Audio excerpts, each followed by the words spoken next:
This bed we made is described as a third person murder mystery game in which you play as a maid in a 1950s hotel and snoop around strangers' rooms to uncover their deadly secrets. Discover what links guests together in this tale of love, heartbreak, and murder. Let's talk about it. This is the first game brought to us by Low Birth Games. I feel like they have done well to establish themselves in a world of Steam sales and never ending slop.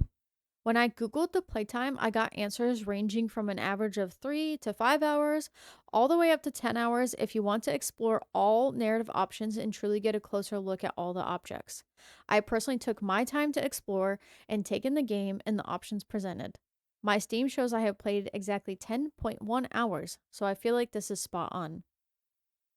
To give my final rating, I will be going off of the categories story, mechanics, graphics, sound design, and of course, overall fun.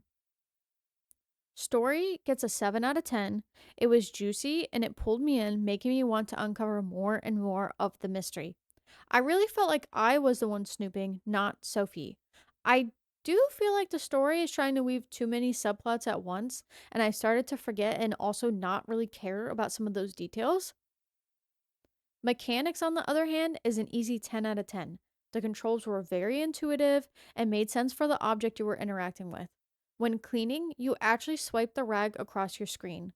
When you're using a screwdriver, you're turning the screw with your scroll wheel. These details helped with the immersion of the detective work that you're doing. Graphics, sadly, gets a 6 out of 10.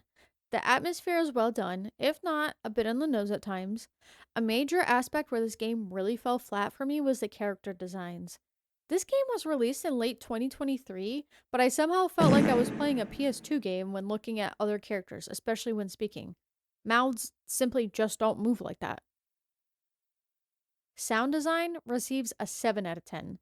The voice acting really did stand out for me. I was drawn into the conversations like I was really speaking to a coworker. On the other hand, there is an obvious lack of background noises such as music, TVs being left on, and other guest chatter. Being set in a hotel, it would have been so incredibly easy to add extra noises to fill the space, and the silence is loud. Now, the real question is, did we have fun? And I know that I did. This game really did suck me in. I played in two separate spurts, about 5 hours each, and time flew by. At one point, I was even using sticky notes to keep track of the clues I was finding. There is one thing that did bring me out of the game. When I started, I was on edge and I felt like I was being paranoid that I would get caught snooping or something, to the point I was closing every single door behind me. I slowly realized that there was no danger at all, and that took some of the suspense and fun out. Still, the fun factor gets an 8 out of 10. This brings my overall rating to a 7.6. Okay, so let's recap the pros, cons, and some honorable mentions. This game clearly shines in the story narrative department. Dialogue and conversations were truly a gem. Mechanics were very smooth and made sense. The faces simply did not do this game any justice. Lack of background music made the game feel like it was missing something, which it was. There was somehow too much and not enough going on at the same time.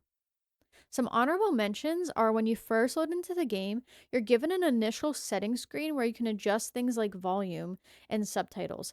Game developers, if you are listening to me, this is what the people want. Seriously, please do this in every game moving forward. Thank you. Another thing I want to mention from the very beginning of the game is that the developer logos pop up in such a cinematic way. It was so unique and did not go unappreciated in this house.